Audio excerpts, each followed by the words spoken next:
All right, we're going to look at setting up a template for factoring. When I say template, how do you put this? Factor means this would be a factored form or a quadratic. Okay, we could FOIL this out, and if we take this quadratic and we multiply by FOILing, we would get x squared plus 6x plus 8.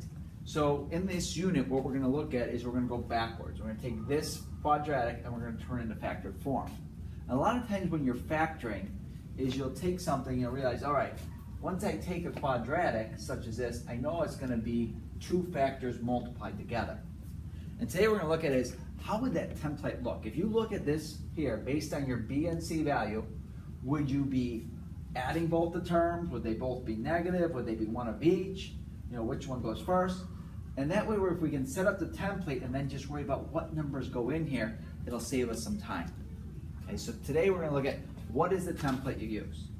So first we're going to look at these two situations. And if you notice when these two situations, if you FOIL this out, this one, you'll get both of them will be positive 8 because negative times negative is positive, but the middles are going to be different.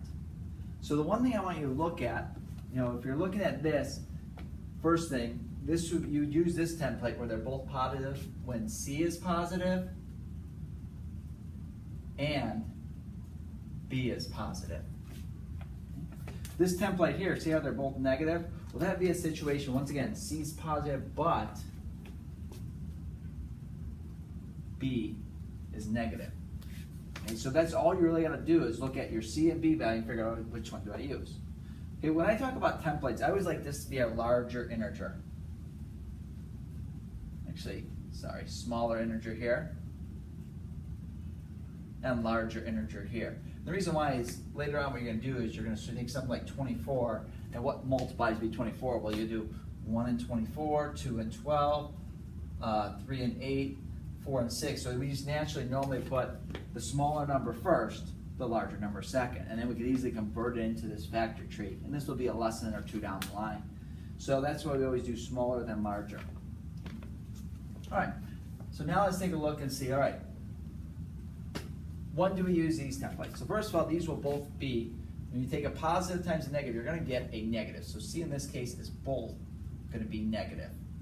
The question is, what is B for these? So let's look at these next two examples.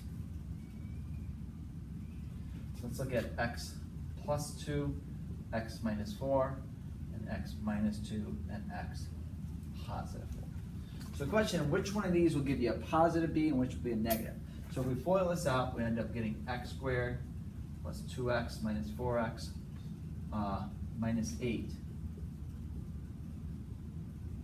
Okay, so you see here, in this particular case, your B is negative. Okay, so both C and B are negative. You use this template. And then finally with this one, you get x squared, this will be negative 2x plus positive 4x minus 8. Okay, and here C is negative and B is positive. Okay. All right, so that's basically how you figure out which of these templates you'll use, and then when we get into how do you actually factor, you'll be in good shape. So let's go ahead and look at examples 1 through 4.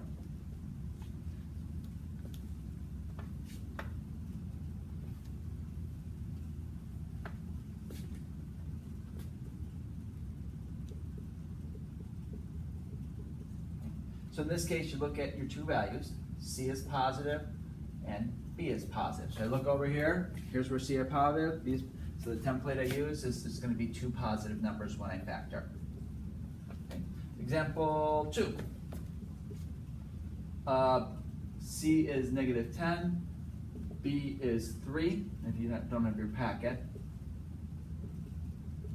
you should be following along. So now I look, okay, C is negative, so we use these. B is positive, so this will be the template I use. I'm going to use x minus a value and x plus a value when I put it in vector form. Okay. All right, some of you guys should probably stop the video and go on to the practice problems, but I will go over these last two.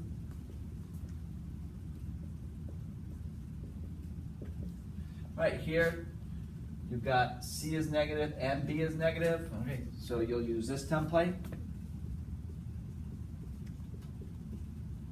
And then finally you got C is positive and B is negative. So we'll use this template here. Wonderful. All right, so maybe he's like, what do you mean by template?